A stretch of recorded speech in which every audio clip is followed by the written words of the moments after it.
If you do not understand white supremacy, what it is, and how it works, everything else that you do understand will confuse you. In all of these 9 areas of activity, economics, education, entertainment, labor, law, politics, religion, sex, and war. Anywhere on the planet, minute by minute, day by day, all of the time, Well, good morning to you, wherever you are. Good morning and welcome to the CRCS, or you can also call it the Counter Racist Code Show, with Mr. Neely Fuller Jr. I am your co-host, Mr. Bobby. And again, thank you for your listenership. To get in contact with the show, particularly for those who are new to the program, you can dial 516-453-9921.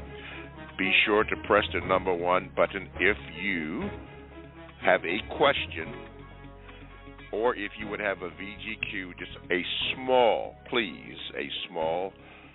something that you want to say. I would ask that you make it short. You don't have to be analytical. Just make it short so that Mr. Fuller can fully understand your question and give you an appropriate answer. Bear in mind that Mr. Fuller does use examples to get the point across, because we want to be constructive in whatever is said and done on this program, because we are looking for CR, which is constructive results, which Mr. Fuller will discuss all throughout this program. You can also contact me if you have a question via the Gmail. It is simply the numeral 7, Mr. Bobby, BOBBY @gmail.com. You can put that in, and it may get read today. It probably will not, but it may get read. And you can also, if you would like, get into the chat room, which is just off the hook. The last few weeks, the chat room has been off the hook, and I usually give acknowledgments to them. The Invisible Negro is in there. Rita 888 is there. Swa is there. And JJ Killer says, greetings from rainy London. And JJ, I would hope that the Creator would send the blessings of rain over to the parched areas of this continent, or this concept, the United States, where there has been drought conditions. But bear in mind that all things are cyclical, and this is part of a cycle. I don't know how many years cycle this is, but this is part of the cycle, and it will recover. The earth has been here for a long time, but we would hope that. But anyway, JJ, thanks for your listenership and for being in there with us. All righty, let's do it this way. Let's start off and say good morning to Mr. Fuller on the September the 14th edition. Good morning, Mr. Fuller, and how are you? Good morning. I'm still learning. Mr. Fuller, I've had quite a few people ask about your movie list. As a matter of fact, somebody had mentioned it on the program a couple of weeks ago, and a question came up again about that today, about your movie list from Stan the Man. He wanted to know on your recommended movie list that you compiled. He wanted to know, where can that be found at? Is it on the web page at producejustice.com, or what is the latest on your movie list? Is it updated? Well, I haven't seen my own website for some time. The whole thing is supposed to be up there, the movie list. Okay. But now the explanations for the putting the movie list up has not gone into fine detail. I intend to do that I just haven't gotten around to doing that. It took me like forever to even get the movie list up there. I kept promising people it was going to be there, and it never was there. That's for about 2 or 3 years, because I just never got around to putting it up there.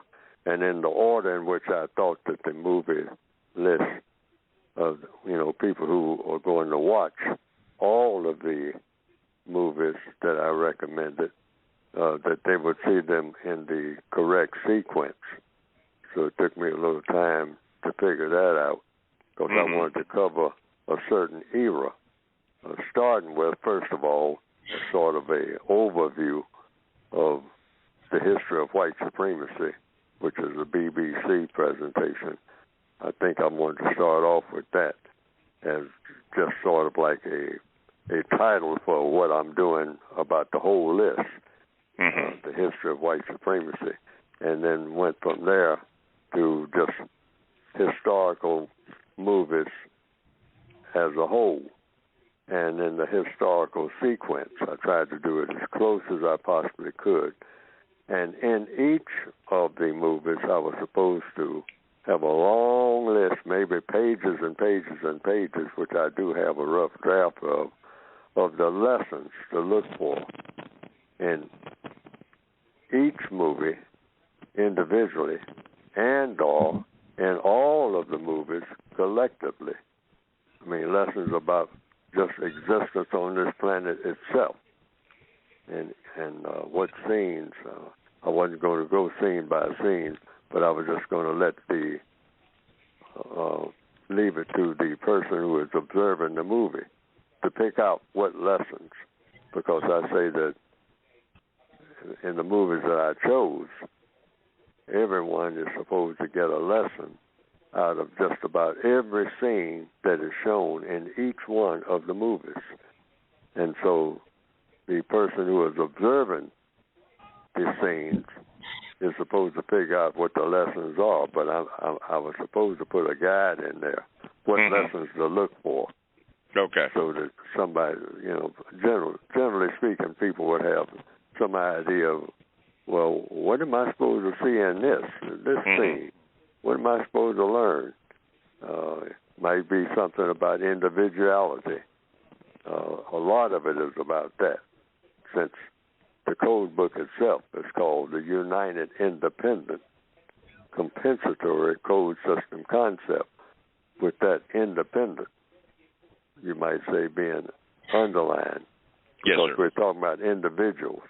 I'm saying individual actions, when they're coupled with millions of individual actions, will defeat the system of racism and replace it theoretically with the system of justice. Yes, sir. Okay. That's the concept.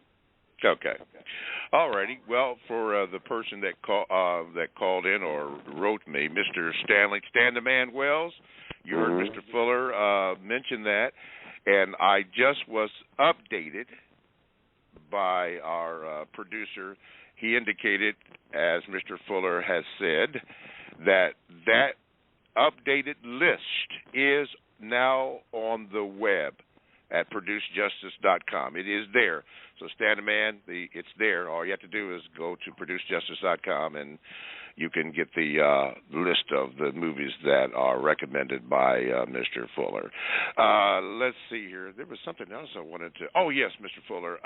Have you been contacted yet by the Carl Nelson people? Because I'll always get questions about that, and do refer them to the producejustice.com website when you're going to be on there. But have you had any confirmation as of yet as to when you will be on? No, I have not. Okay. But I'm assuming, hopefully correctly, that I will probably be asked to be on. A request will be made sometime this month. Okay. All righty. Very, very good. Still Learning has grabbed on to the chat room. Thank you. Produce 21 has slipped in, got by me right there, but I'm glad you're there. And Invisible Negro and Emery Lumumba, thank you. Any relation to Patrice? Let me know. Okay, let's see here. Okay, let's do this here. This is from the Gmail, Mr. Fuller. The brother up in Canada, Mr. Palmer, wrote this, Mr. Fuller. He said this, Mr. Fuller, how do you cope with a global system of racism, white supremacy, when racial shadowboxing and racial dislocation is combined together and non-white people are used as buffers? You do it with a code. I'm saying we have to have a code. That's the missing link.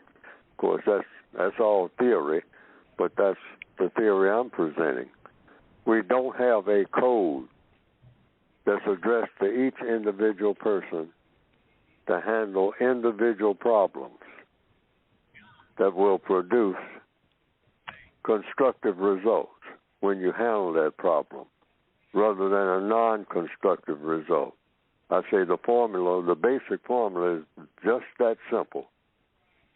If you solve the problem of each individual black person on the planet, non-white person in the system of white supremacy, you will theoretically solve the problems of all of the black people on the planet.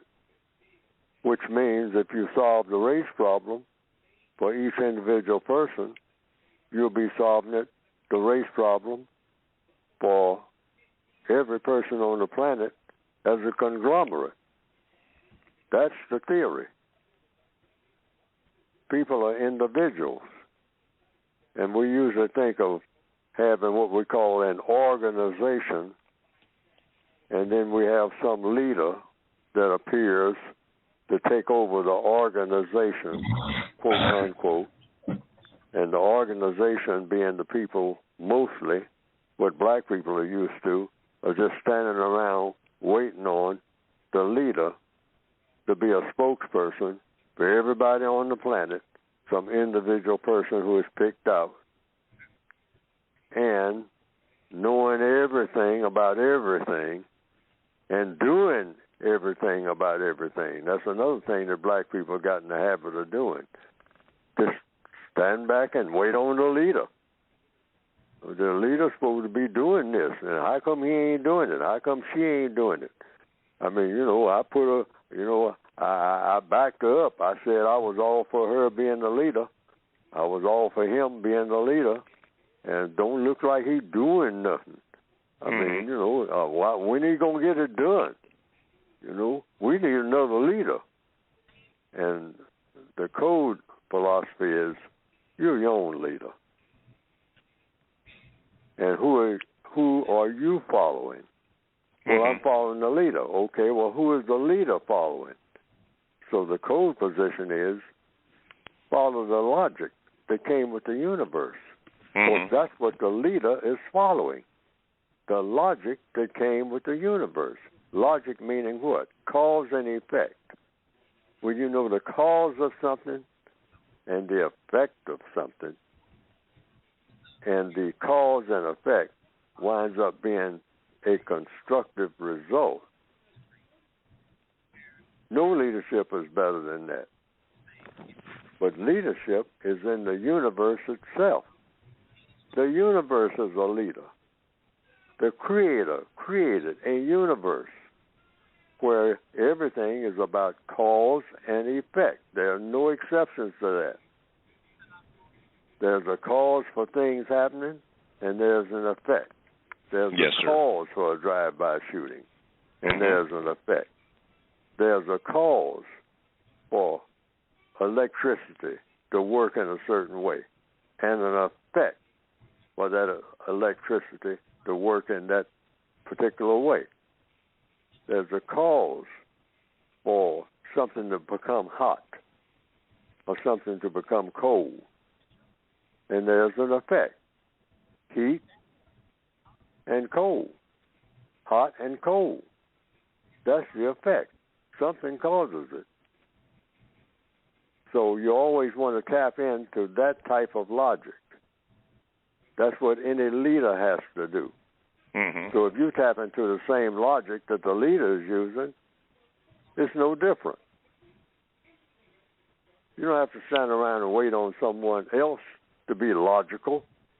You can be logical yourself in everything that you do each and every day. And look for what?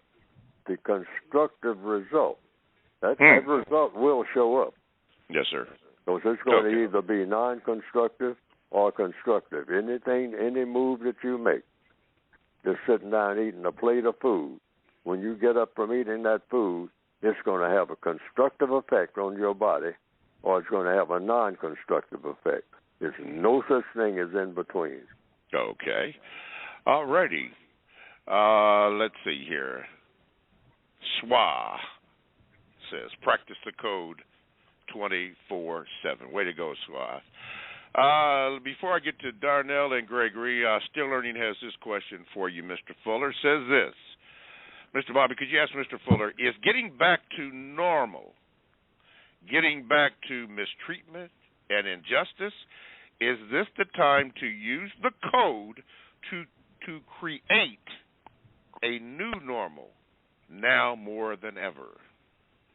The code is all about changing everything that needs changing.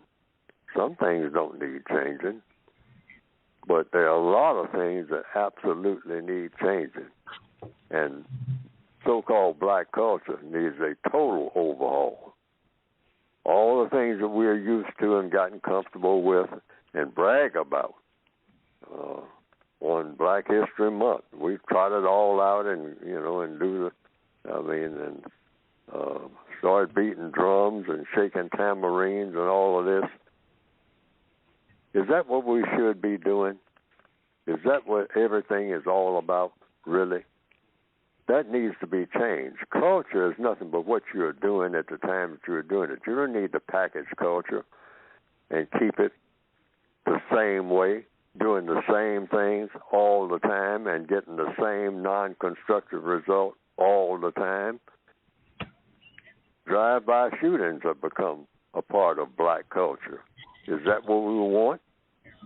Is that a constructive result of all of our efforts? Our views of success. I was thinking about it this morning and have been thinking about it all week to talk about it on this program, really. And that is, our whole ideas of success needs a total overhaul. Success under the system of white supremacy, according to what is already in the textbook for victims of white supremacy, is non-existent among black people of the entire planet. Yes. No black person is successful. Why? We're in a prison camp, that's why. So we shouldn't look at any black person as being a successful black person. But we use that old model. I mean, the house, and the car, and some money in the bank, and you get a little bit of glory out of going here and going there, and people wave at you, and you got name recognition. That's what we call success. There's no such thing as black success in the system of white supremacy. It does not exist. That's a whole other mindset altogether. Because then, now you got an incentive. Well, what do you do in a case like that? You got to get rid of the system and replace it with an entire system. New system called justice. That's the new system. It's never been done. That is black success. Replacing the system of white supremacy with justice is the definition of black success. Anything short of that is not black success by any measure. No matter how much money you have, how many times your name is mentioned on television, how big your funeral is, because we're big on funerals. No. That has nothing to do with black success or any other type of success. Having a world dominated by justice and correctness, peace, That is black success or any other kind of success. Anything short of that is just zero. Okay. All righty. Let's do this. Let's go to Pennsylvania, and let me see if I can get Darnell in here. Let me see, Darnell. Okay, got you on there. Darnell, good morning, and welcome to the Counter-Racist Culture with Mr. Fuller. What is your question, please, sir? Good morning, Mr. Bobby. Good morning, Mr. Fuller. Good morning, sir. Good morning, sir. Mr. Fuller, my question for you today is, when the prisoner of war under systemic racism has nothing else, why is it important for them to retain persistence? If the prisoner of war did what now? When they have nothing else, when they lose everything else, why should they keep persistence?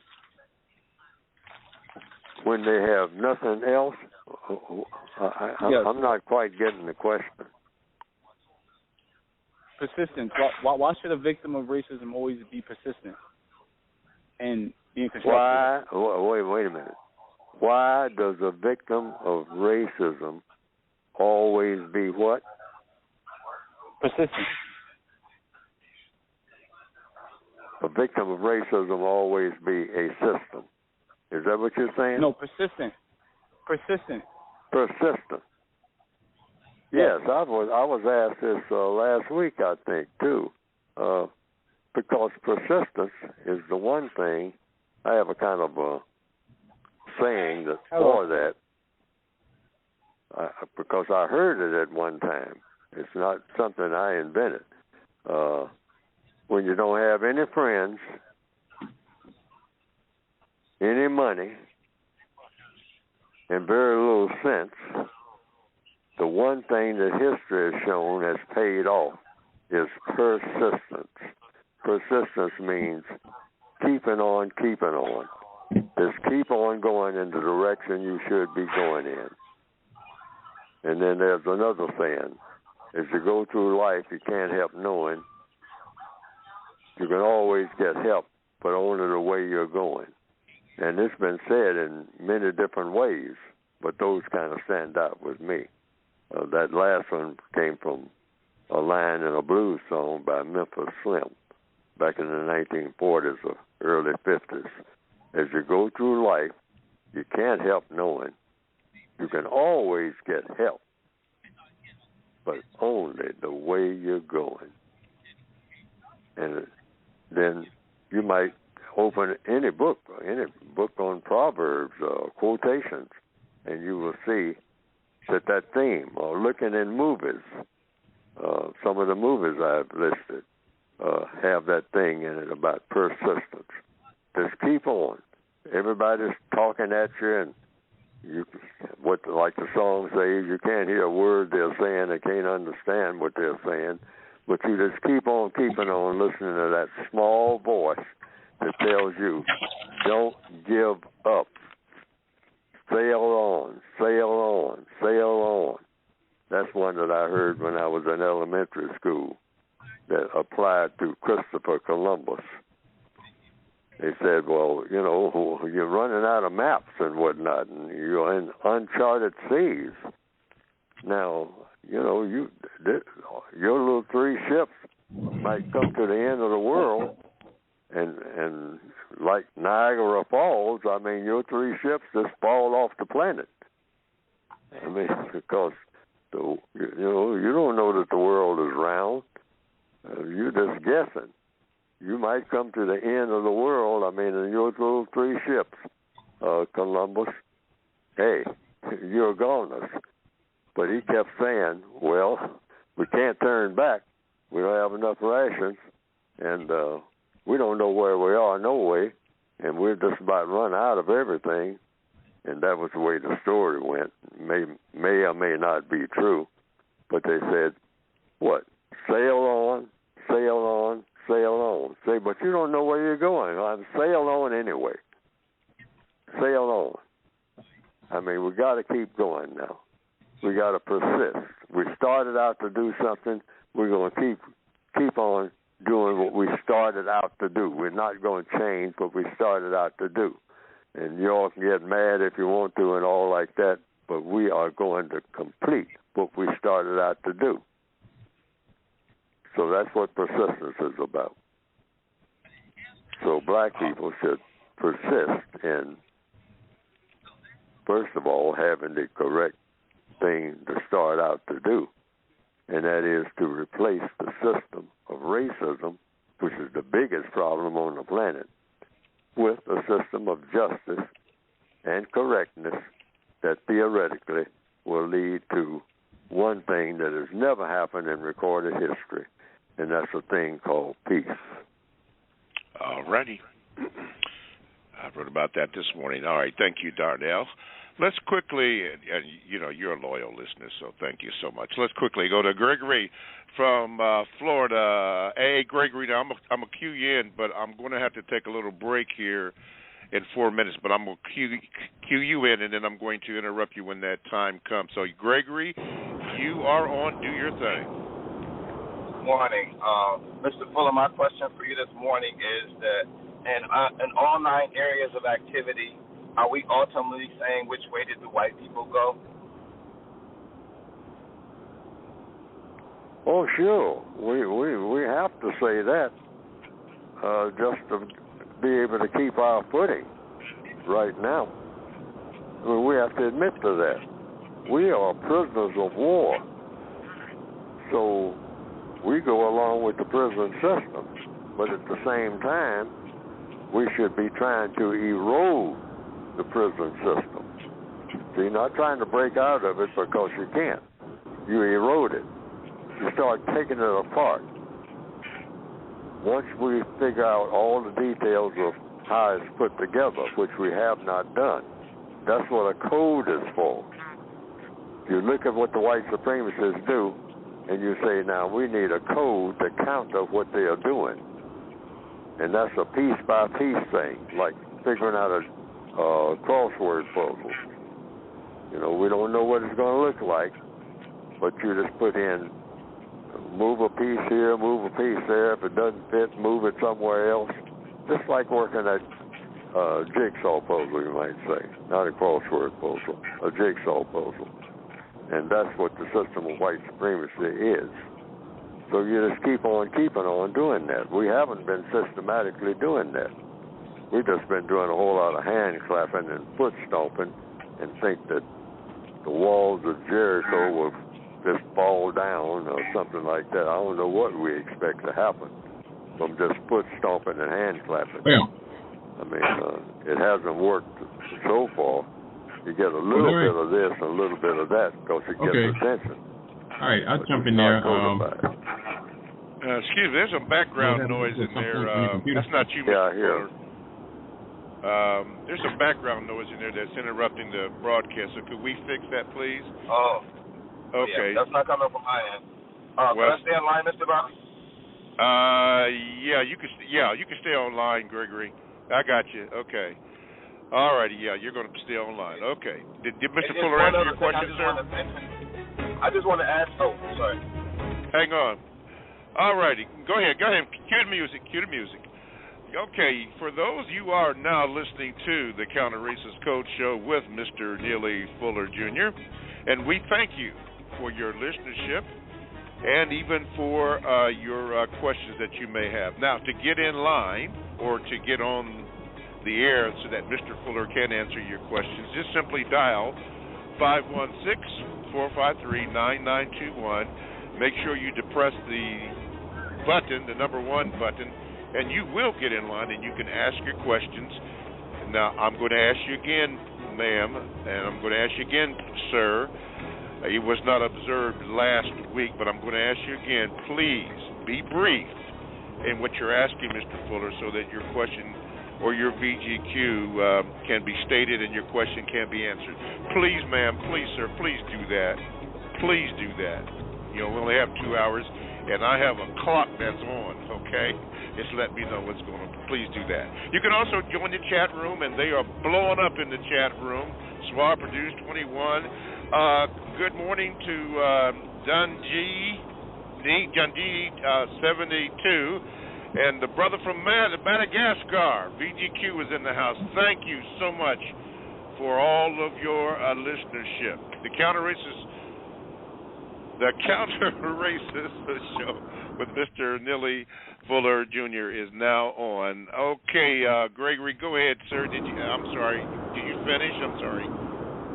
I definitely understand what he means by that, because when he said his example about people coming in boats to get money, to go to school and to get jobs, I understand it. But I was wondering if he could elaborate on other areas of activity, like how we may say which way did the white people go, and religion, or just other areas. Okay, well, hopefully he can do that quickly. Go ahead, Mr. Fuller, please. And Greg, I'm going to keep you on line. Okay, Mr. Fuller, go ahead, please. Well, I think I've said just about all I could say about.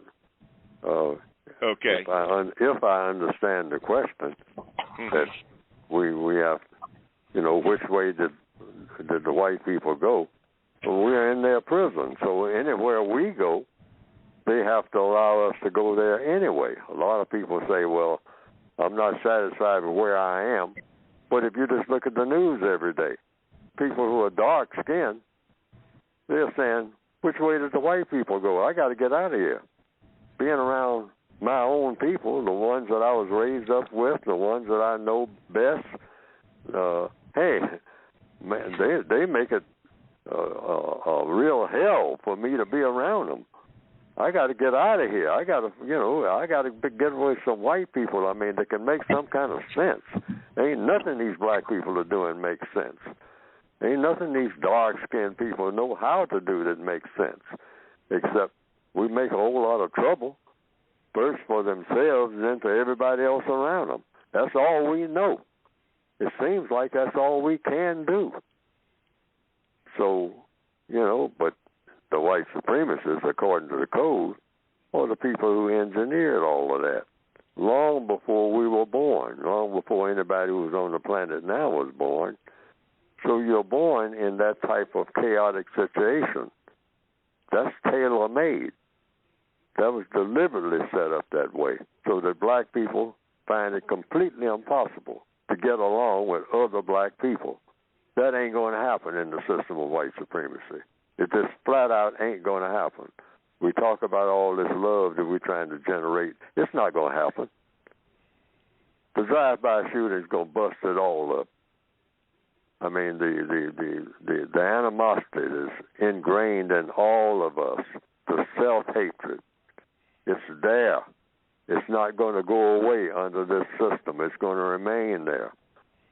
I looked at a program the other day, well, just a few hours ago, really, yesterday. I think it's put out by HBO or distributed by them, about India. How everybody's just going crazy talking about skin lightening cream. Skin lightening cream. Hey, which way did the white people go? Well, it doesn't make any difference which way the white people went. I mean, I got to get like them. I know that. If I'm ever going to amount to anything, if I'm ever going to be anything, I better look like them.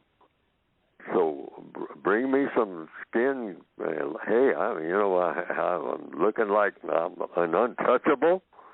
I'm no untouchable. I want to be touched, and I want to be able to reach out and touch everybody that can help me. And the light of my skin is, well, now that's what I want. Bring it on. Tons of it. Shiploads of it. Well, what about food and shelter? Hey, I get the food and shelter and everything else if I can lighten my skin. Now, that's what that segment about India was about that I saw yesterday. I think I saw, that was yesterday. Somebody showed it to me. Mm-hmm. It was a film clip about India, so you could probably, I think it had HBO up in the corner of it. So some people could probably track it. But they say that, hey, that's a huge thing in India now with Bollywood and all that, India, the movies and whatnot. They say, hey, you're not going to get no part in this movie. You're too dark. You better get out of here and get some skin lighting or something and then come back and do an audition. We didn't have no dark-skinned people in here. We got enough of that. You know, that ain't gonna sell nowhere. Lighten up. You know. Okay. Alrighty. Before I go to the next caller, let's see here, to Still Learning, and he was responding to the brother from Madagascar about the concept of Africa, and after the Italian general that defeated the Ethiopians was allowed to name the land. That partly is true. You can get that information by going to, now listen to this, by going to the United State, S-T-A-T-E, of Africa, and then it will give you, if you read that whole thing, and it is kind of long, but it will give you the historical reference as to what happened, when that happened, and what they did to isolate Ethiopia into what they did now, or how it is perceived now. It's a very interesting story, and it's true. It's documented. Check that out. The United State, S-T-A-T-E, of Africa. That is on there. Check that out. Okay, let's go. See, we're going to leave Gregory from Florida on. Okay, Ray, Big Ray from Dallas, Texas. Ray, I got you on. There you go. Ray, you're on with Mr. Fuller. What is your question? Yes, sir. I have two concise questions, if possible. Got to be real quick, then. Go ahead, Ray. Yes, Mr. Fuller, you made the accurate but unfortunate prediction in the 70s that racism and white supremacy would have black males wearing dresses. Do you now have any current predictions based off the behaviors of black males? Mr. Fuller? Oh, was that a question? Yeah. Ray, go ahead and repeat that first question again. Yes, sir. Back in the 70s, you made the prediction that racism and white supremacy would have black males wearing dresses. Do you now have any current predictions based off the behaviors of black males? Any current predictions? Yes. Well, it's already come to fruition. Black males are being told, you'll never be a man. And I've already said this in the textbook for victims of white supremacy. You can't be a man in the system of white supremacy. So the white supremacist said, but you can be something. So if you're a black male, you can be like your sisters. You can take your sister's place. And in fact, you can be contending for your sister's boyfriends. As she comes and introduces all around, a new fellow, it might be becoming the future family and whatnot. If you're a black male sitting around that dinner table, you should be eyeing your sister's boyfriends. That's the way we want all you black males. That's the way we think you should go. Trying to be a competitor for the fella that your sister is thinking about marrying. You should be saying, well, don't marry my sister, marry me. I'm a prize. Do me. I want to be done. I don't want to be doing the doing. That's too hard. And that's where the white supremacists want the black male all over the world, for the most part. Not all, but a huge number, overwhelming numbers. Black males aspiring to be females. That's where they want them, by whatever means you use to do it. And it's working so far on a huge scale. They're pumping it up, and they will continue, to make that prediction.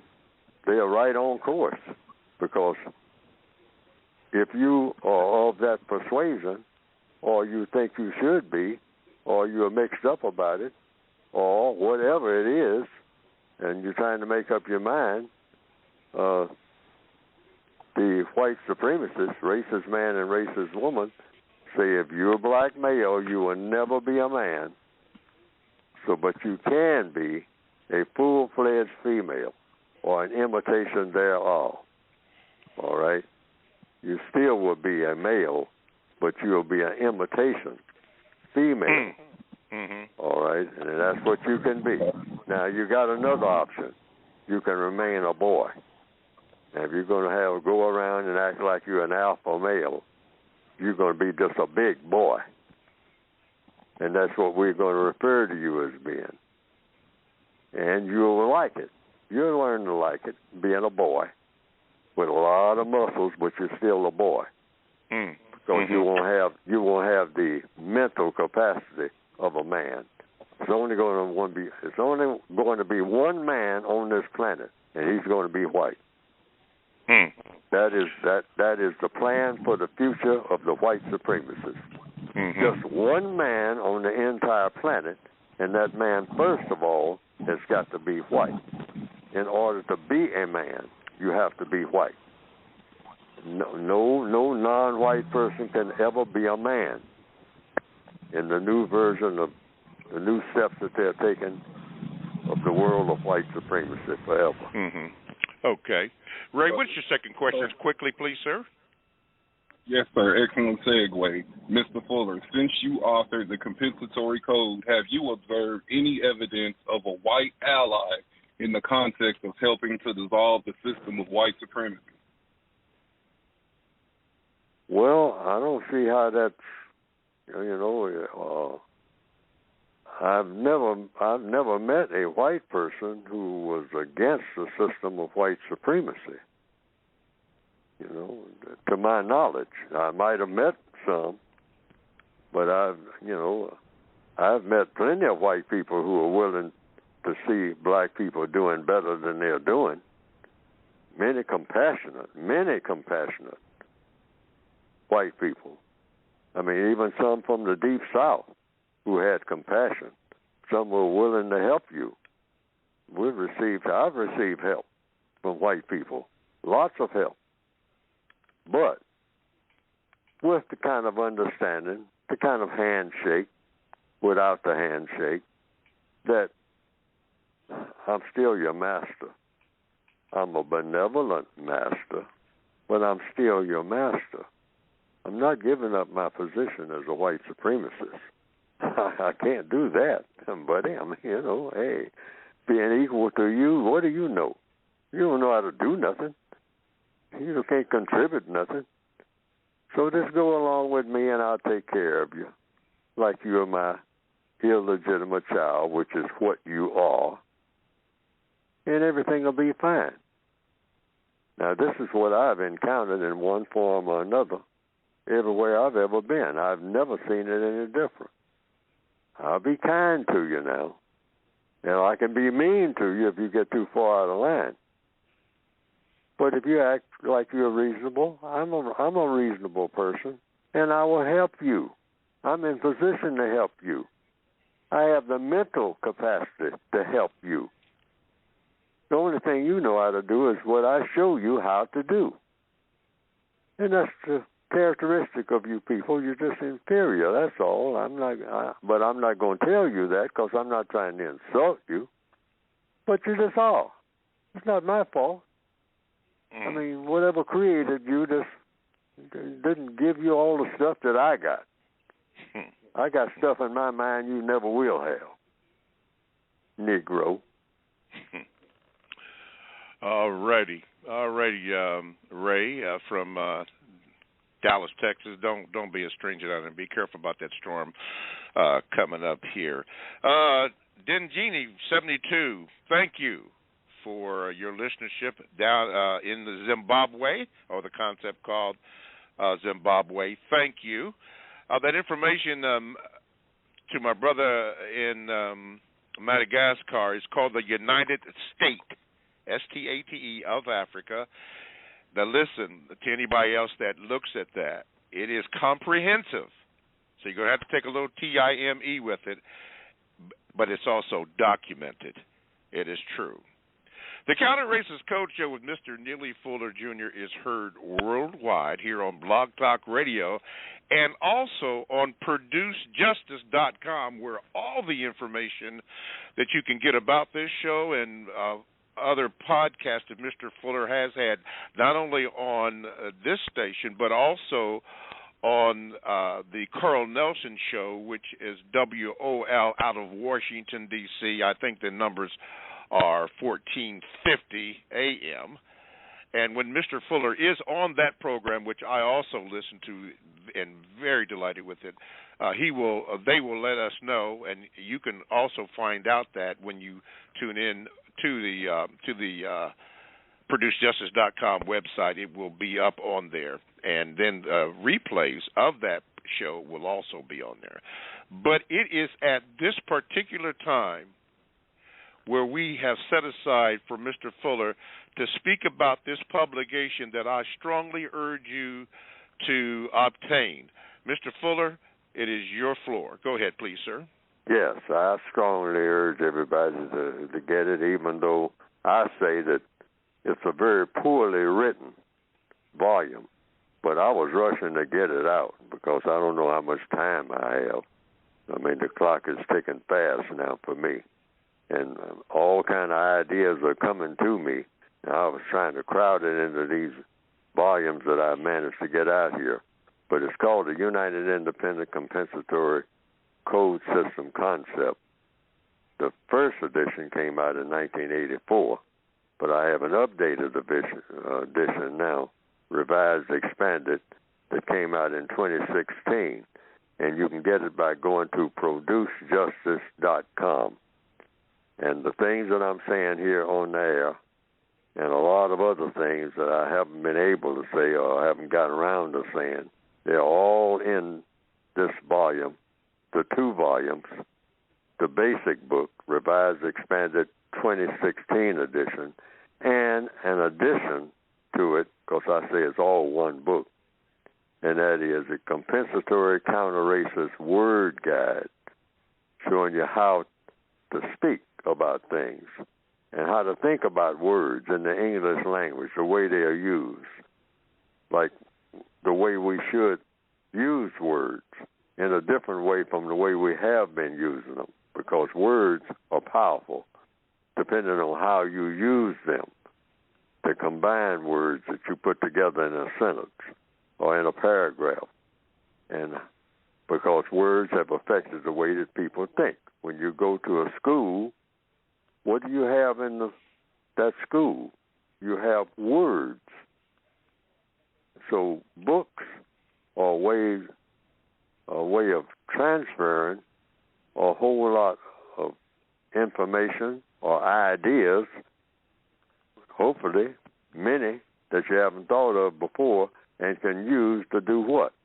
Solve problems, which is why I wrote the textbook for victims of white supremacy, and which is the broad title that covers all of the volumes or everything that I write, and one that is explicit.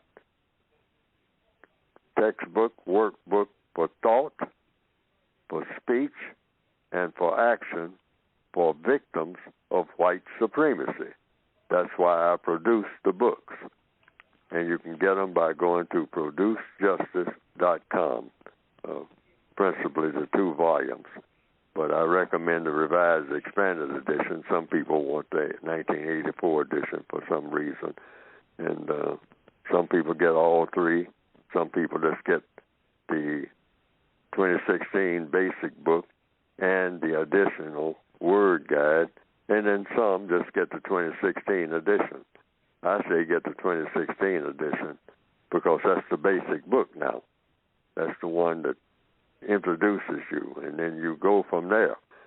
But a book is just some ideas and information, if you call it that, that are between 2 covers. But I say that a book is limitless when it comes to problem solving. Until when? Until all the problems are solved. But it's a basic guide to help the individual person, the individual victim of racism, to do all that he or she can, wherever he or she happens to be on the planet, to think, speak, and act in a certain way that will bring about the end of the system of white supremacy and replace it with a system of justice, and ultimately, to go much further than that, produce a universal man with a universal woman in mateship. in making everything the way it ought to be in the entire universe. That's the ultimate goal. Nothing short of that is acceptable or should be. Mm-hmm. And the books are supposed to be designed to help all of us, including white people who want to get on board with it, to produce the first universal man and the first universal woman. We've never had it. People who do everything that is of constructive value and nothing that is non-constructive, ever. That's what we need. Okay. Go to producejustice.com. Okay. You sparked something here on the chat, which I'm going to share before I get the other questions, Mr. Fuller. And you've raised this before and made a statement before concerning the white male anus and being the new vagina, something to that, the new vagina. The new black vagina. Yeah, new black Taking vagina. the place of the black female vagina. Okay. The white male anus. This is what the white supremacists are guiding black males into being. Chasing behind a white man's rear end as the mecca of sexuality. Yes. And also with his lips puckered up and the new black breast, the breast of black females, is going to be the phallus of a white male. So every black male can just pucker up his lips and get ready to receive nourishment rather than from the black breast of a black female, which is now being declared obsolete. The new black breast is going to be the white phallus of a white man into the mouth of a black male, every black male.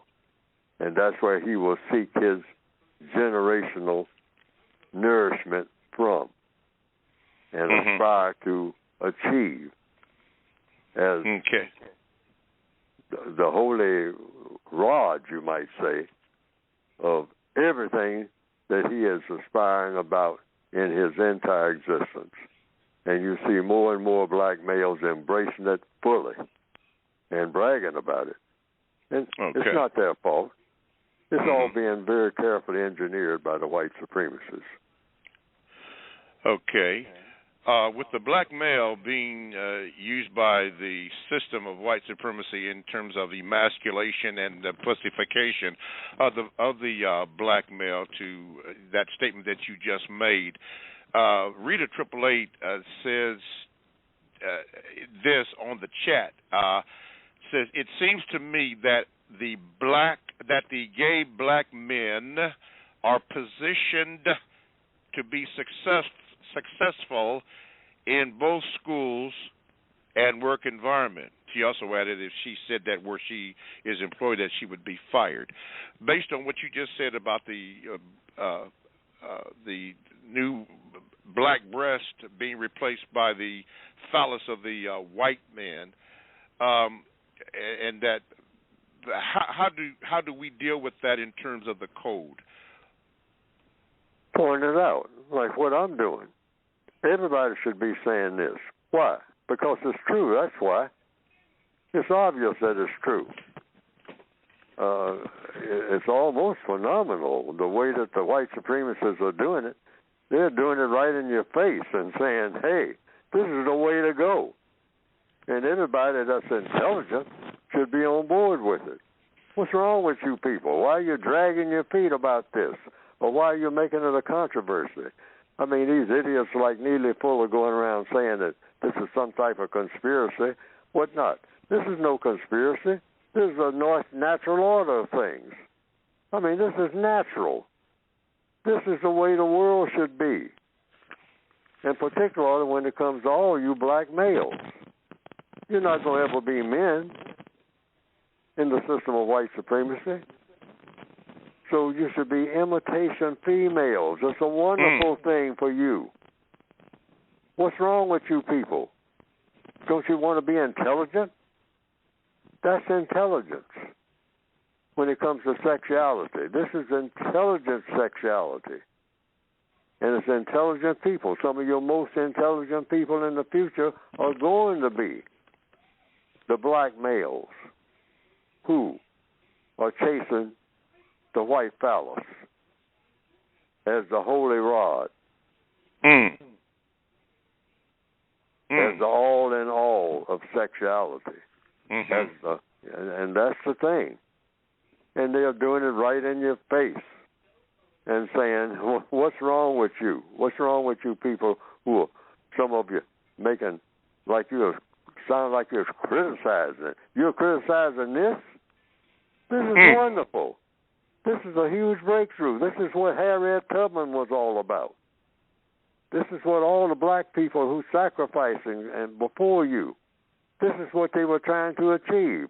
The great white phallus in your lips and in your hips. And you will achieve everything that you need to achieve that is of any value.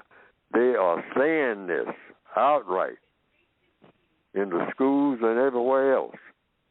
And anybody who ain't on board with it is considered an idiot.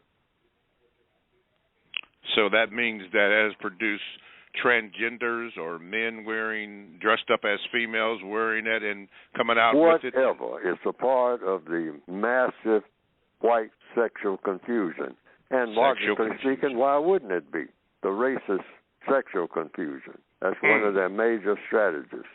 And why wouldn't it be? Why? Because when you can confuse people sexually, males and females confused, because they're going to take the black female and put her in the militaries all over the world. And she is going to become more and more masculinized. And it will be cheap at the price, because here's what. Just look at the money you save, too. I mean, you know, when you got your partner there in the next bunk next to you, your lifetime partner, and you both making good money, all, you know, wearing combat boots and whatnot, got your rifle in your hand, become imitation males, you know, and you're married to each other, and your insurance is made out to each other. I mean, it's a perfect situation. You get base housing and all that. You're going to, you know, they're going to move you up in the ranks. You're going to have all the ribbons on your chest and all like that. And all of these little, what you call, so-called wars are not going to be on a huge scale for the most part. They're going to be little skirmishes here, skirmishes there. So they're going to use the black female for that more than anybody. Okay. Right. We got a couple of minutes here, Mr. Fuller, but before we go, this particular hour, you predicted this? You saw the evidence of this happening back when? First, I started thinking about it in the late 1960s, and by 1972, I made several talks at Howard University about it, and everybody looked at me and say, Fuller's gone off the deep end. I mean, the people who were in the audience, I mean, they kind of looked at each other and said, what is he talking about? And I'm saying, hey, I see all the indications. This is where it's coming. Why? Because they're running out of things to do. That's why. To keep, I mean, the particularly that black male is lethal. As a masculine male, the black male as a masculine, what they call the alpha male, his potential is lethal to the system of white supremacy. So they say, we got to nip this in the bud. We got to get rid of every black male who wants to be a man. Okay. Got to leave it right there, Mr. Fuller, because the first hour has come to an end. Thank you, everybody, for listening to the first hour of the Counter-Racist Code Show with Mr. Neely Fuller. But for those who will stay on, we have another hour with more of your calls and more information on the chat, all that and more. Coming up next on the Counter-Racist Code Show with Mr. Neely Fuller, Jr. Thank you for listening.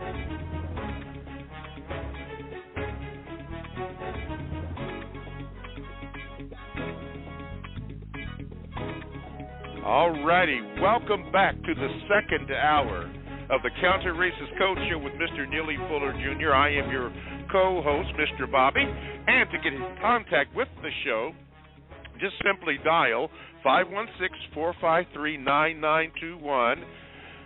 Press the number 1 button if you have a question or comment. Please make it brief. Please also give your name, your first name, to the phone screener so I can see it when I eventually get to you. Please, ma'am, please, sir, make your question sweet, sweet, but concise, so Mr. Fuller can answer it.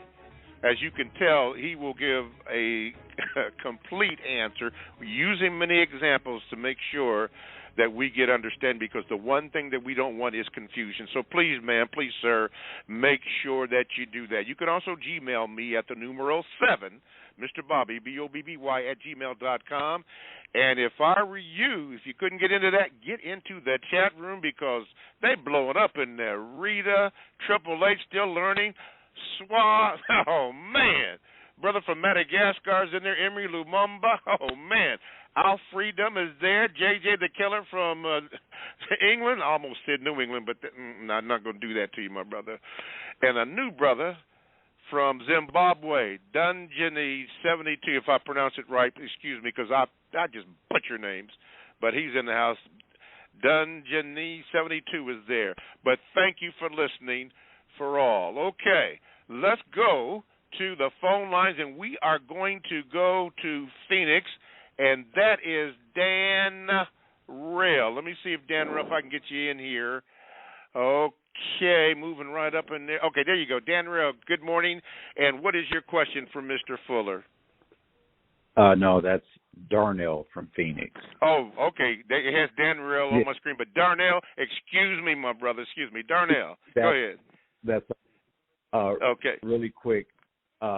Mr. Fuller, I just want to let you know that you were spot on your predictions in your book that I read in regards to don't pack up or don't buy too much stuff, and you constantly got to move. I just recently found out that if I don't get vaccinated, then I'm going to be terminated from my job. So wow. I'm going to have to put my house up for sale and just relocate to somewhere cheaper and the whole 9 yards. So I just want to let you know that you were correct in your predictions. And now I'll just move on to my question. Mr. Fuller, you stated in the past before that we need to be more scientific in measuring, and that includes measurements of success, things of that nature. Heat is measured in joules or Kelvin, scientifically, so forth and so on. In your definition of justice, why is it important that justice is measured? Why is it important that justice is, what's that word? Measured or quantified. Measured? Yes. Well, what do you mean by measured? Justice has a definition. You know, otherwise, why try to achieve something that doesn't have a definition? Justice is a word that has a definition that's supposed to lead to something practical, something that is done. So what is it you want done? The word justice doesn't mean anything unless you're talking about doing something that needs doing. So whatever it is that needs doing, that's what justice is. It's important to, by the definition, the compensatory definition. This is not the definition in most dictionaries, I don't think. I don't think you'll find it in any dictionary or any encyclopedia or any law book that discusses justice. I made up a definition for justice, a compensatory definition, which is what you do with the English language or any other language. You make up words that will work in order to do things that need doing, that will produce constructive results. So the compensatory definition for the word justice, according to what I have written, is guaranteeing that no person is mistreated. That's number one. And number two, guaranteeing that the person that needs help the most gets the most. Now, this is in all areas of activity, because you don't have it in all areas of activity, you don't have it. And that's economics, getting the most constructive help and not mistreat anybody. In economics, in education, in entertainment, in labor, in law, politics, religion, sex, and war. You got to guarantee that no person is mistreated, and you got to guarantee that the person that needs help the most gets the most constructive help in all of these areas of activity. No exceptions. Because if it doesn't apply to everybody all of the time, you don't have it. It's all or nothing. And that's what we're supposed to be trying to achieve. It's never been done in the recorded history of the entire universe. It's never been done by anybody. Lots of people give lip service to that word justice, but it's never been achieved. But it can be achieved simply because it can be conceived. People can think of it. At one time, people thought about going to the moon, but everybody said, "Oh, that ain't gonna happen. That's just something that ain't gonna happen." They wrote songs about it not happening. You know, the songs. I mean, yeah, going to the moon. Oh well, I mean, hey, are you reaching for the moon? You know, well, that's just not going to happen. I mean, it's a wonderful idea, but see, by it being an idea, if you can receive an idea, there's a great likelihood that that idea can be realized. That's the laws of the universe. Mm-hmm. We can come to that conclusion. So justice can be produced. Why? Because people produce non-justice. Yes, sir. Okay. All righty, Darnell, don't be a stranger. You know the deal. Okay, Emery Lumumba, ask a question. Kwaku, Joy, and Marcus, don't worry, I got you coming up. But, Mr. Fuller, here's a question from Emery Lumumba. He says this: can you please ask Mr. Fuller, what do real black men whom will never chase the white man's anus or phallus do to preserve black masculinity? Just preserve black masculinity. If you got it, hold on to it. Hold on to it tenaciously. I mean, try to feed it as much as you possibly can. And that's all it is to it. How do you do it? I mean, if that's where you are now, I mean, it's easy to continue it rather than speculate about being something else. Why be something else? Now, the white supremacists figured out a long time ago, if you're going to tinker with people's sexuality, you got to catch them early. That's the best time. Now, you can recruit them later on, but it's a little more difficult. But they can be recruited. I mean, you can have them give up on being males because it's too hard being a male. You know, it might be a little easier being a female, okay, or an imitation female. Black males found that out a long time ago, you know, that the black female, in fact, a lot of black males get angry with black females because they say black female just got too much say-so. I mean, talking back to him and all like that. Well, she's the one that's bringing in the money a lot of times. And the black male resents the black female. But the white supremacists set that up, racist man and racist woman.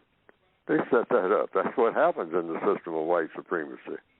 You're being demasculinized even before you're born. A lot of black females give their male offspring effeminate names.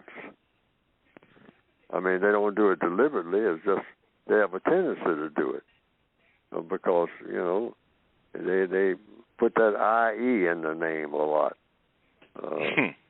Tommy, Jamie, and, you know.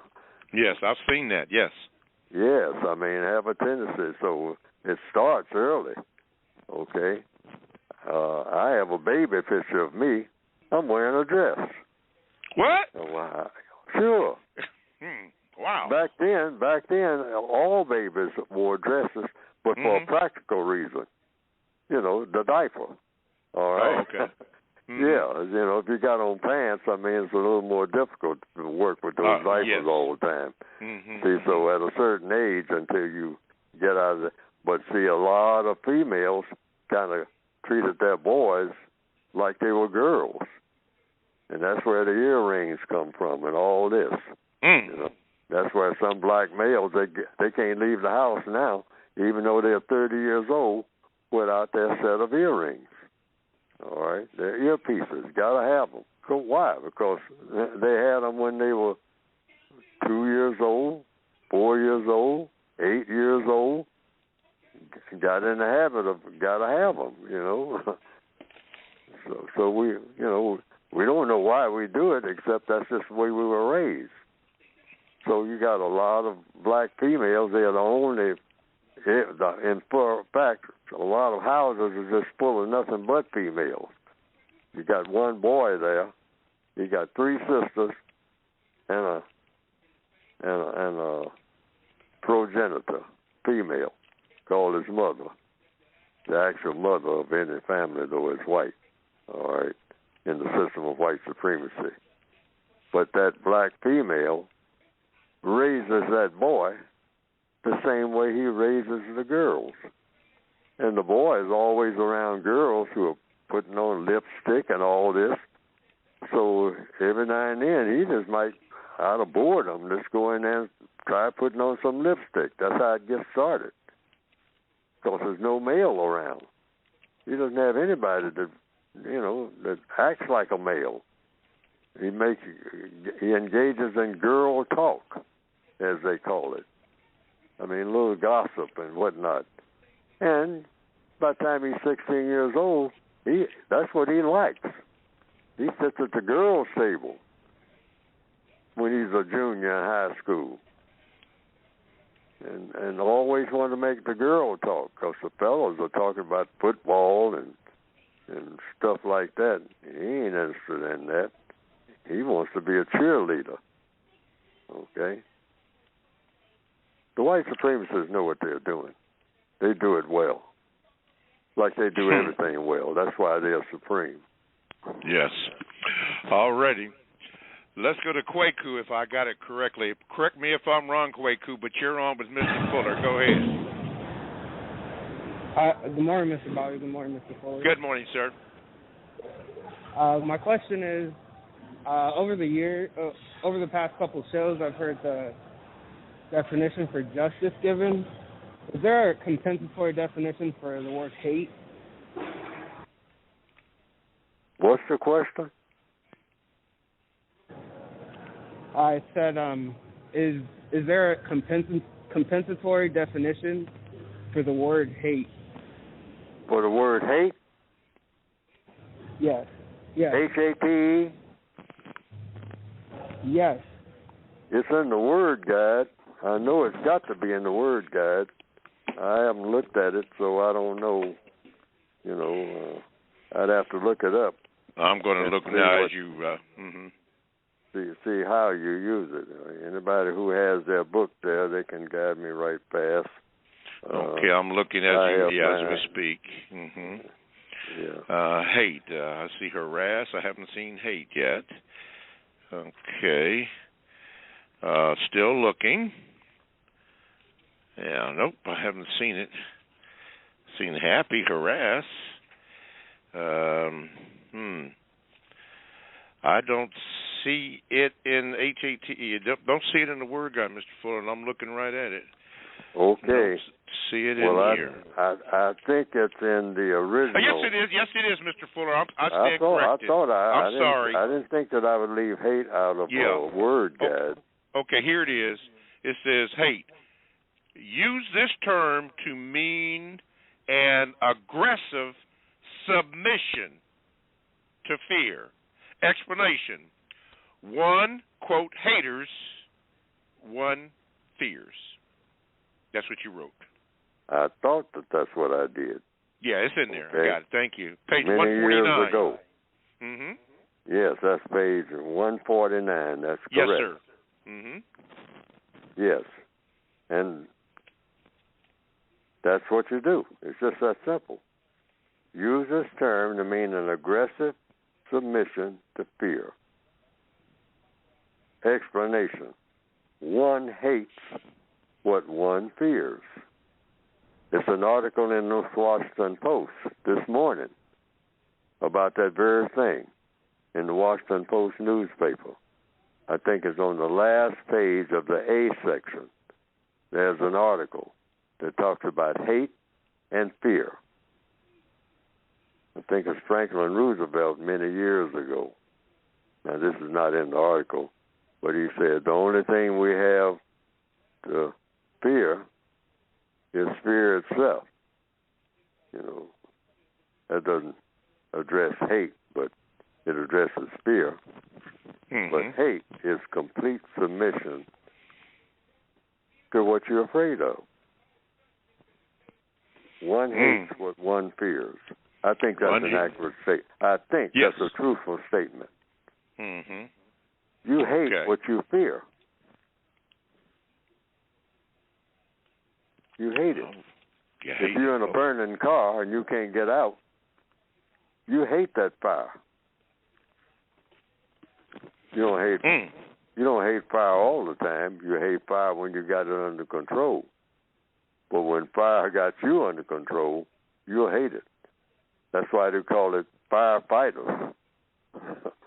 You know, you're fighting the fire because the fire now is acting in a way that you don't want fire to act. Same fire, but you don't like the way it's conducting itself. And you hate that fire. Why? I mean, you actually getting burned, you hate fire. When you're getting burned, when you're getting, you got gasoline on you.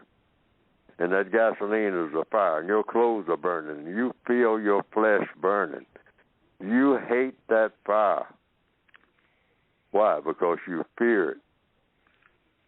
You're afraid of it. And maybe after, people who have gotten some real bad burns and whatnot, for some reason or another,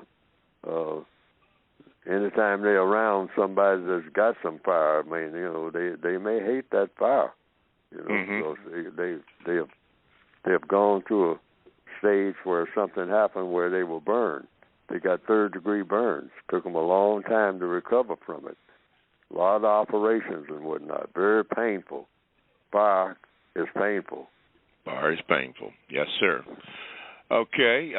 From the chat room, let me give you an example of what's going on. Still Learning says, is gay or gang life both support the people who practice racism, white supremacy? Produce 21 responded, Still Learning said this, exactly. Rita 888 said, add sorority and fraternity life to that. Uh-oh, sick of it. You got that frat life and sorrow life. Rita, if you got it, hold on to it. Yes, Mr. Fuller. And then stated, Rita says this, 888 Rita said this, or Rita 888 said this, as stated earlier. The people who practice and benefit from racism, white supremacy, only allow support of their objectives to be achieved. Anything counter to their objectives has been neutralized. And now we got men wearing dresses. Wow. Jay from Minnesota. Guess what? You're on. Let me get you in here. Buffering. Okay, Jay. Gotcha. Go ahead, sir. Do you mean Joy?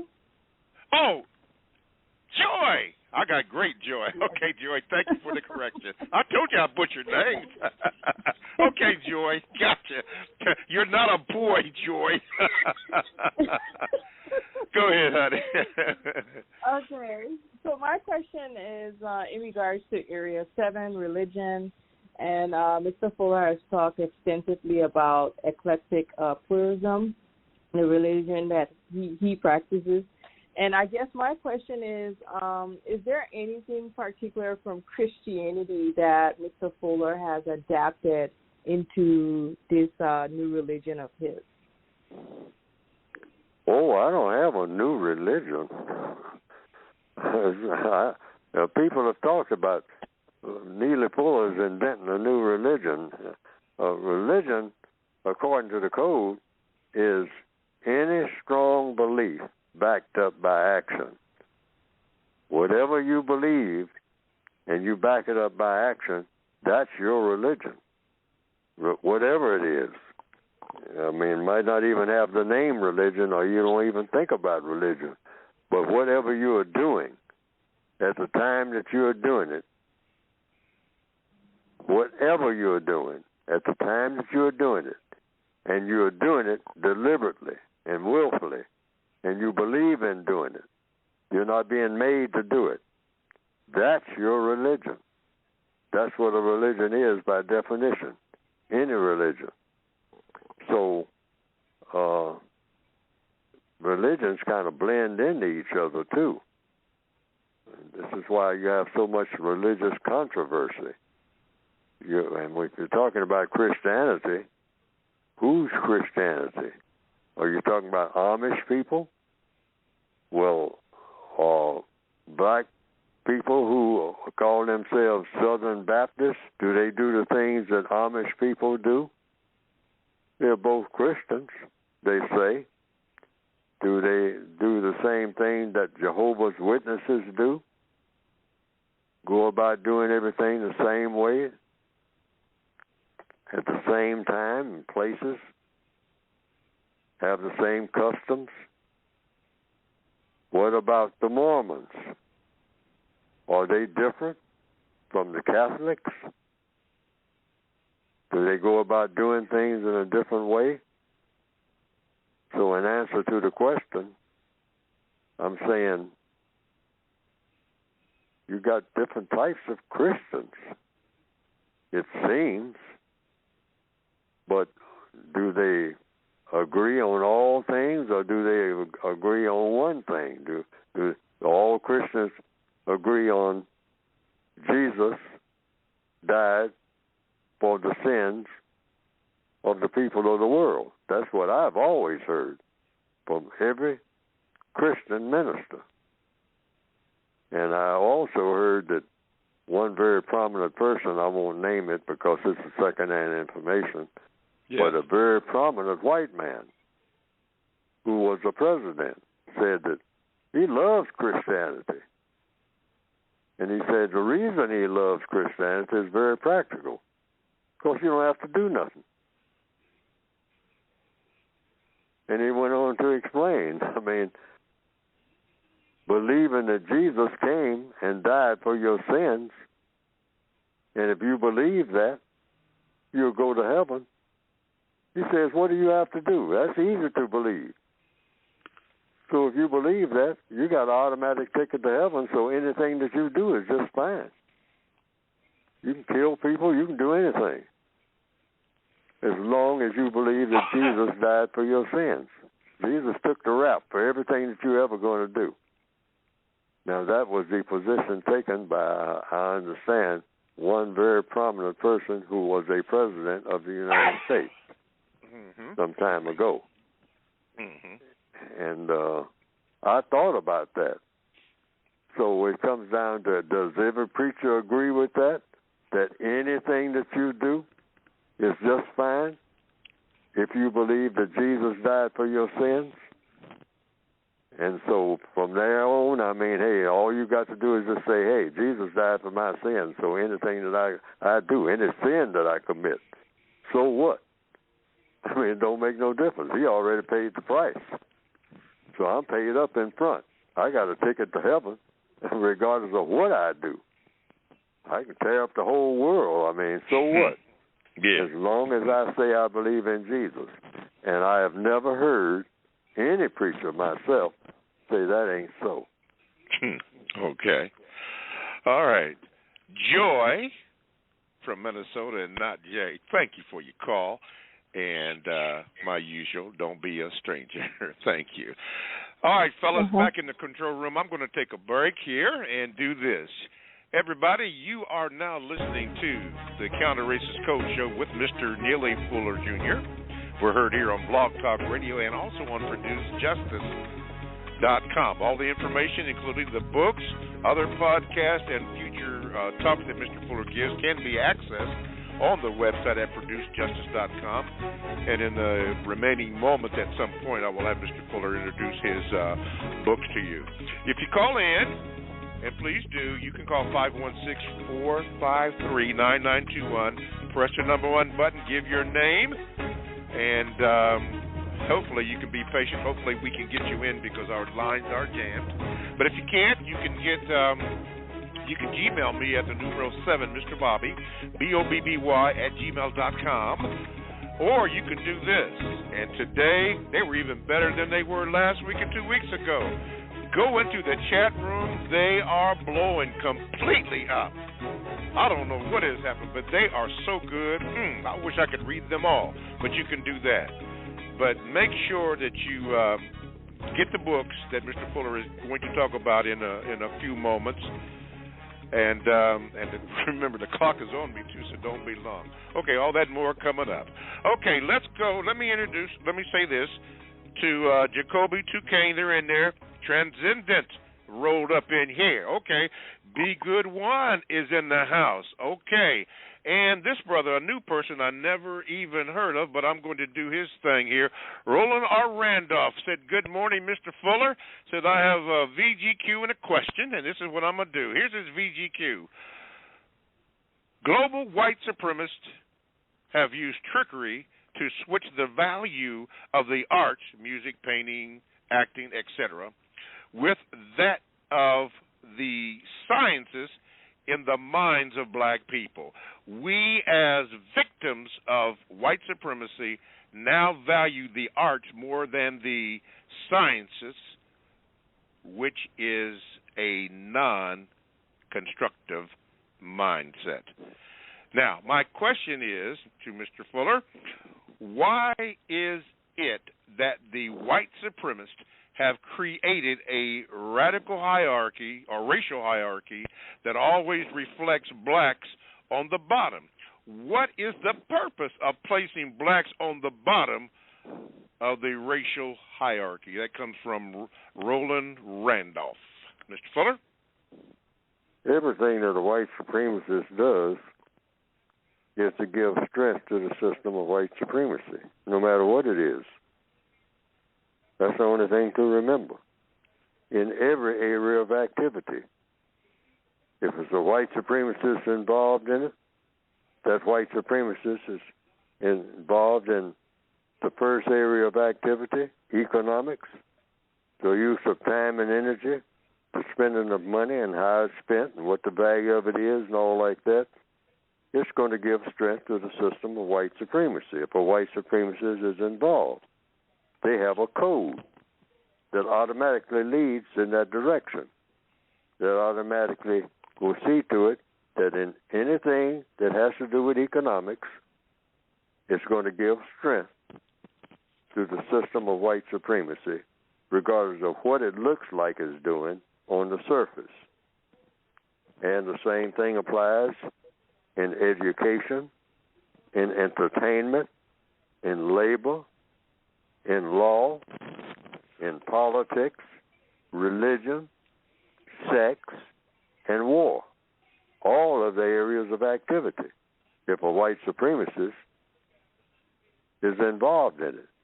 Some of them are more skilled than others in going about doing it, but most of them have enough skill to make the system work. Otherwise, the system wouldn't exist. So in answer to the question, everything that a white supremacist does, they're always thinking, when they're sitting and talking to a black person, they're saying, now, how can I make this conversation with this black person work to give greater strength to the system of white supremacy? That's in the back and all on the sides of the white supremacist mind. Otherwise, that white person who is a white supremacist, that doesn't say all white people are white supremacists, but those who are, and if they're talking to a black person, they're thinking about, now how can I make this conversation work for the system of white supremacy? Otherwise, I don't have any business talking to this Negro, to this black person, period. I mean, we don't have nothing in common because he's not saying anything that's going to help me to give strength to the system of racism. So I'm cutting off this conversation with this Negro right now. Or if they hang on, they'll say, well, I'll see where it goes and see if I can turn it into a system or something, a conversation that will give greater strength to the system of white supremacy. That's where my loyalty is. I don't have a loyalty to anything else except the system of white supremacy. Yes, sir. Okay. All righty. Boy, this is on and popping radio today. All righty. Let me do this. Good morning to Waste Not. Thank you. Waste Not says still learning. Go ahead. And it was also mentioned in the chat about the ISIS papers by Dr. Francis Cress Welsing. I have read it. Matter of fact, I have a copy of that, as I do also. I have copies of the code book. Thank you, Mr. Fuller. Matter of fact, I have all 3 copies of the code book. I'm going to have Mr. Fuller to speak about that in a moment. But the ISIS papers are good by Dr. Welsing, and she's also on the YouTube channel. You can check her out there, and I have also viewed many and still do that. Again, the code book, which I have. And also, Mr. Fuller, you had mentioned, as we segue into talking about your books, you mentioned this book by, I believe it was Kahari and Aharo, called Race Code War or Sex Code War or both or something like that? Yes. I haven't read either one of the books, but I did glance through the Race Code Word Wars, where you use words. And I thought it was a book that was well put together, and a lot of the things I think will at least prompt people to be thinking in the correct way about race and racism. I think it's an excellent frame of reference. So I haven't read the book now, but I have glanced through it enough to see that you might say the flavor of the book points in the direction of helping a person to think correctly about the use of words in dealing with racism.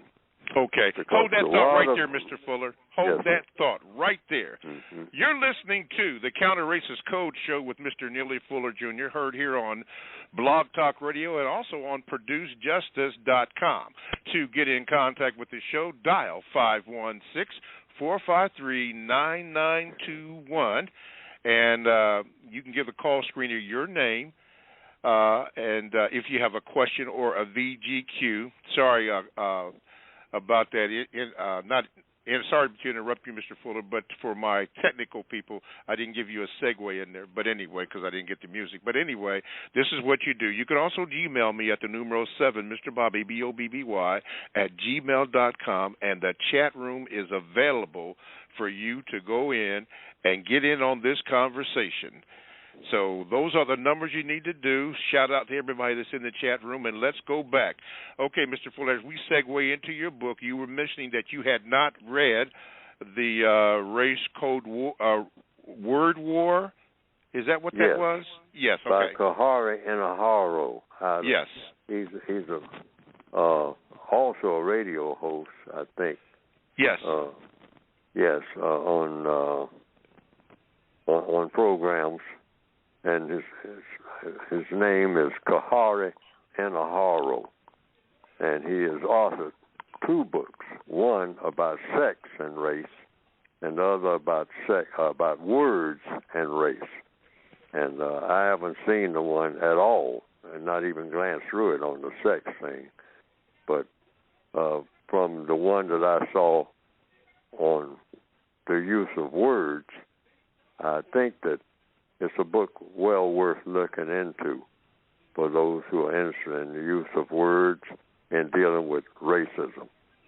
I think that from what I saw, just glancing through the book several times, not just picking pages and reading something from it, and it's called The Race Code Word Wars, if I remember correctly the title. Yes. I have the book right in front of me right this minute. But I do believe there's a book worth looking into. And like still learning. Just in a horror. Mm-hmm. Yeah, and Still Learning That's said he just ordered that book. In a horror, right. Mm-hmm. Speaking about that, go ahead, Mr. Fuller. We're going to use this to talk about your book as we continue on and go to the end of the program. Your books that you can get at ProduceJustice.com. Yes, my book, you go to ProduceJustice.com. ProduceJustice.com. And I like to tell the truth about things. I say that it is one of the very best, in my opinion, of the worst written books about counter-racism ever produced. But in my raggedy way, I'm trying to do the best that I can with the little bit of knowledge and understanding that I do have. But I'm not the best writer in the world by any means. And I'm quite sure that people who are writers would agree with that. I'm nowhere close to that. And I would like to have written the book actually at the 5th grade level so that it would be much better understood. Now, some people have said they've seen some cartoons of my work on the Internet that have been presented, and that it pretty well embellishes what I have been trying to say in my textbooks. And to the extent that it does that, well, that has been, from what I understand, some people reported to me, a plus. That because they didn't understand what I had written very well, but when they saw those cartoons that just repeated what I was saying and attaching my name to it, and came right out of the book, the material did, they say that they better understood it. And I can understand that because people are kind of visual, particularly in the year 2021 now, more visual than ever. People are used to looking at things on screens. People have kind of gotten away from books. People who write books are trying to keep everybody's attention on books. But people usually like to say, well, yeah, but if you put it in the form of a movie or TV presentation, that's what I look at. I look at my computer screen all the time. That's what people say. So there was once, when I was coming up, there was no such thing. I'm talking about years and years and years, decades back. TV didn't exist. So books are very precious. So I tried to write a book about how to replace racism with a system of justice as an individual person, and the speech and action that goes with doing that on a daily basis, which you can get by going to ProduceJustice.com. And that's basically what the book is about. Not well written, I don't think, in my own opinion. A lot of people say they have no problems with it, but I got problems with my own book. Okay. Because I think I could have done better. All but right. I tried to do the best I could. Go to ProduceJustice.com. Okay. I got 4 questions. Let's see, one from Marcus, Justin, and Josh. There might be one more, but I'm going to ask you this before we move on. From Emery Lumumba, he says this: can you please ask Mr. Fuller why he took the vaccine, knowing that the white supremacists have something to do with it, and knowing that it is designed to strengthen the system of white supremacy? Because not taking it would also strengthen the system of white supremacy anyway. See, the white supremacists always think of everything to the best of their ability, and they do an excellent job so far. They say, well, there'll be black people on the kinds of Tuskegee experiments and all like that who will say that this is just another scheme to get rid of black people. You take that vaccine, black people are going to be dropping dead in the next 10 years from some mysterious carryover from the vaccine. In other words, oops, looks like we made a mistake. Or they will have something in the vaccine that will actually cure COVID-19 for people who are genetically structured like white people, whatever that means, and something in black people's genes will trigger something that causes black people to die at an early age, within 5 years after having taken the vaccine. So a lot of black people have said that that could be happening, and it could be. But in answer to the question, I said, well, they got you coming and going, which is how the white supremacists operate anyway.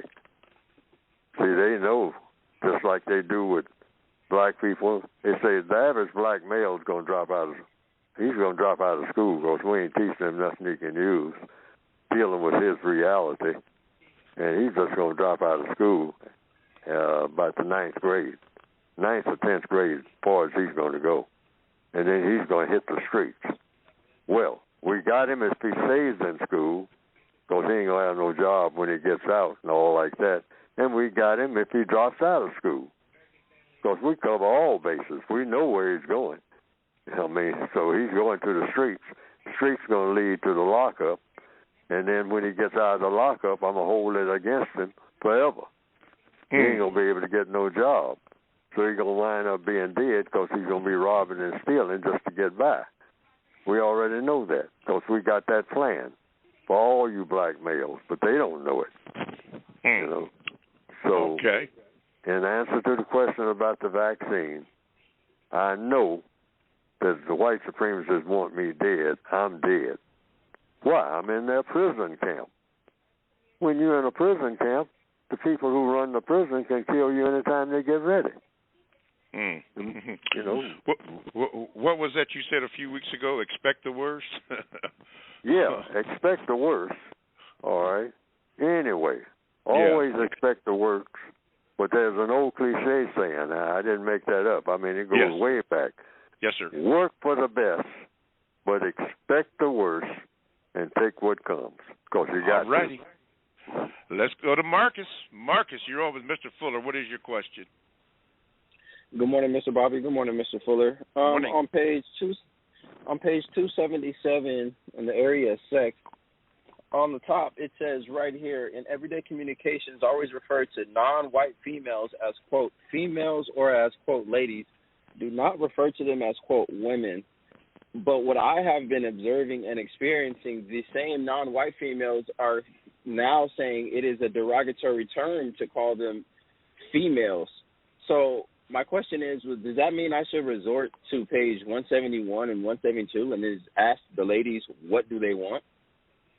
No, well, you can ask her what the code says. See, the law of compensation says you absolutely can't offend people, all right, in your conversation. That's never an objective, to try to be offensive.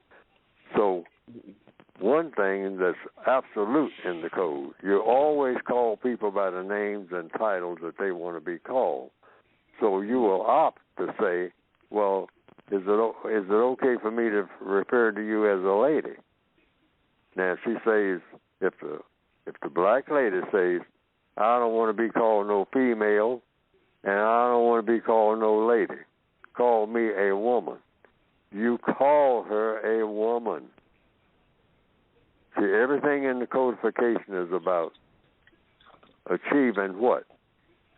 Constructive results. So you always call people by the names and titles that they want to be called. even though the code says, generally speaking, you will say black females.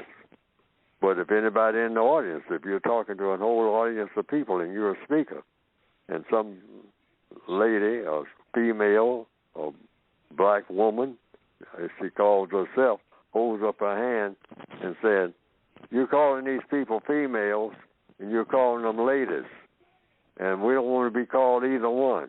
We are women. We want to be recognized as women. So you say, oh, okay. Well, the code says I absolutely have to call people, all people, that includes white people, by the names and titles that they want to be called. Otherwise, you're not communicating. So that doesn't cost you anything to do that. So you do it. Even though you will say, well, the code says that if you're a black female, you can't be a woman, because in the system of white supremacy, if a black male cannot be a man, the black female cannot be a woman, because a woman is the womb of man, all right? And so you call a female just like you call a black male a male, generally speaking. But the black male, a lot of black males will say, call me a man. I'm a man. You telling me I'm just a male. I know I'm a male, but I'm also a man. I know how to manage things. That's what man means. I mean, I can do hands-on stuff. I handle my problems, whatnot. I'm a real man. I am a man. And there were people in the 1960s that went around with signs saying, I am a man. Black people. So you don't want to offend them, because once you offend them, now all you got now is a fight. You can't even have a conversation because you got a fight going. You're not looking for a fight, particularly with fellow prisoners. So you say, well, if you're a man, if you say I got to call you a man, I'm going to call you a man. And you're going to have to tell me twice. I'll always refer to you as a man. But I refer to black males in general as males, because that's the truth.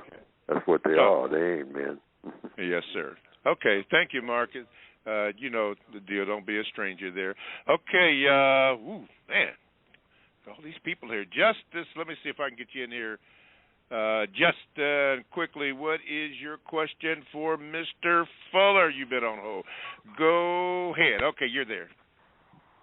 Good morning. I just wanted to know, has Mr. Fuller ever been married, and why he says that no black male can be a husband and all black people should abstain from marriage, recognize marriage, because it opposes the system of white supremacy. Okay, Mr. Fuller? That's all conditional, and yes, I am. But I still say I'm not. I am, on paper and all like that, but in function, the white supremacists decide who is married and who is not. Prisoners of war cannot be married. Now, they can say that they're married. Prisoners of war can say that they are married. And if a person says that he or she is married, well, in their minds, you recognize that, well, you're married in your mind. But to the white supremacists, you're not married. You're not qualified. See, if you're married, it means you have a system to back you up, a system that will support you and support you in a marital situation. The system of white supremacists does not support black marriages at all, nowhere in the world. All righty. You got it. Okay. Let's go to Josh. Josh from, wait a minute. Josh, did I get you in here? This button's not working here. Yes, sir. Oh, okay. There you go, Josh. Go ahead. Very quickly here. We have a few minutes. Go ahead. Yeah, quick question, Mr. Fuller. What is the definition of a man and a woman? A man manages, and a woman is the womb of man. So she manages, so her job is to produce the man that helps her to be a woman. The two go together. And the man is the manager, and the woman is also the manager, but because that's why you say woman, the womb of man. And they're partners in an enterprise that's supposed to produce what? Constructive results. But in the system of white supremacy, black people cannot be men and women. Why? One thing, just on one thing alone. They ain't producing constructive results in nothing that they do. Why? Because they're in a system of white supremacy. That's why. So we can't be constructive people in the system of white supremacy. It just ain't going to happen. We're going to be non-constructive people. Why? Because the white supremacists have it set up that way. So we are not men and we are not women. We are males and females, victims of white supremacy. First of all, if you're a man, you cannot be a subject to the system of white supremacy. You cannot be subject to racism and be a man. If you're going to be a woman, you cannot be subject to the system of racism, a system of evil. You cannot be that. So black people are disqualified from being men and women long before they're born, because the people that came before them in recorded history were not men and women. My parents were men and women, and they weren't married. Prisoners of war cannot be married. They can call themselves married, but they're not married. Why? They're subject to a system that's opposed to them and what they are about. Okay. And what are we about as black people? Being black, which we can't help and shouldn't be trying to help. We should embellish it. But the white supremacists say we are people who are designed to be mistreated. Okay. All righty. Let's go to Alexis. Alexis, you're on very quickly with Mr. Fuller. Hey, good morning, you guys. My question is, being as black people, I've never met a black person who hasn't had an issue with racism. I haven't met a black person, I'm sorry, I'm a bus driver, so I have a lot of good white people. But I never met a black person who doesn't want to fight it. But it seems that they get distracted by the material gain, the glory, and the fun of the white supremacy around, which is you have to go to work, you want to party, you have all these things.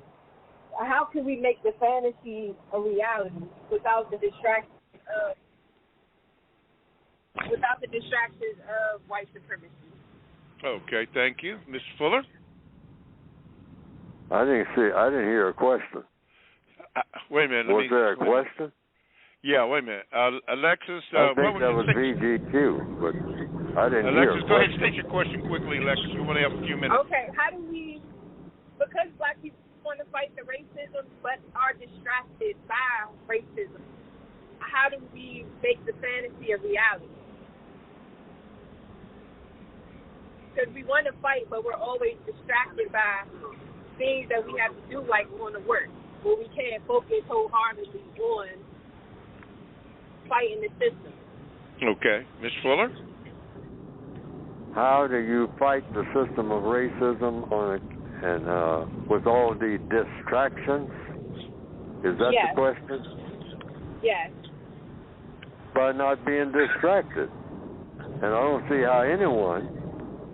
See, in other words, if you're aware that racism dominates everything that you do, you can't be distracted, because everything that you're looking at is the system of white supremacy.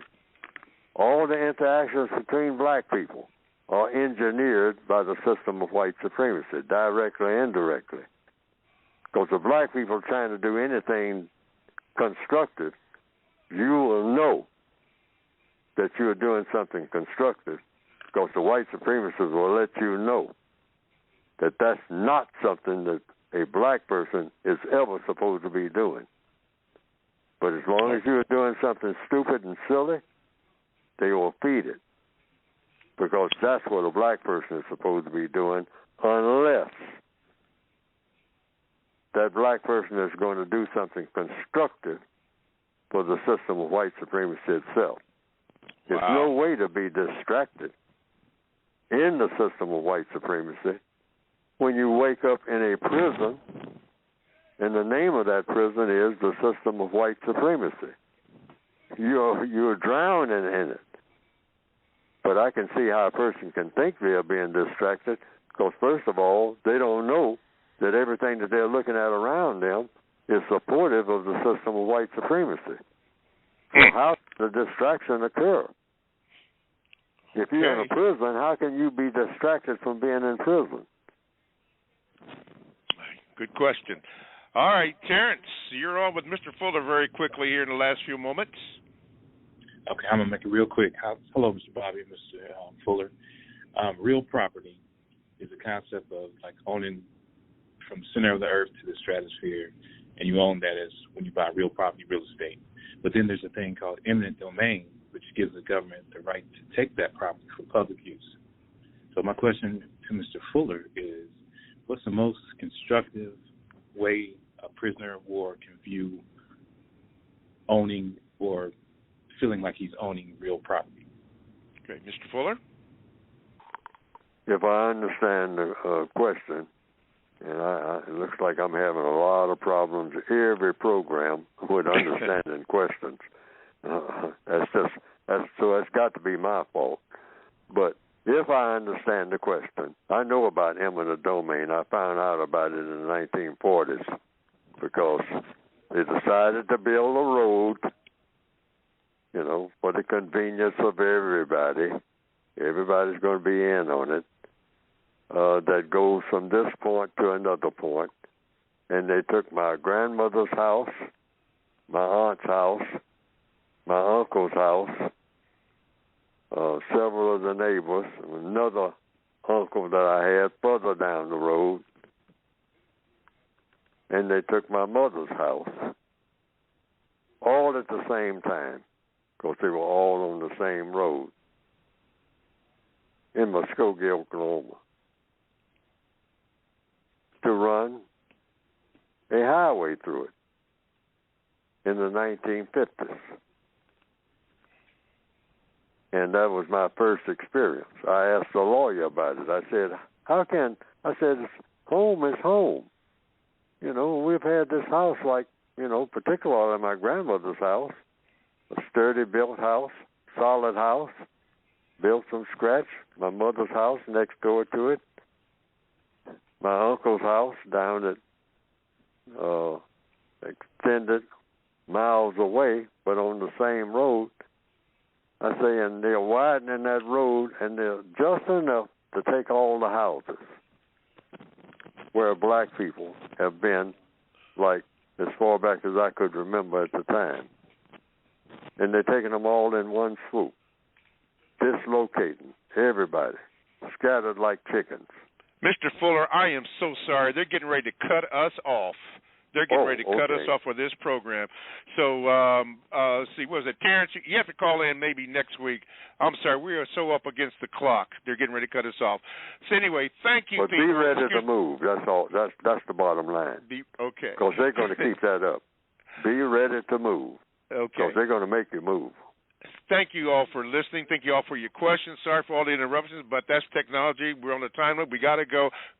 Next week, be sure to make sure that you listen to the Counter-Racist Code Show with Mr. Neely Fuller Jr. Thank you, Mr. Fuller. Thank you, callers. Thank you, technicians. We'll hope to see you all next week.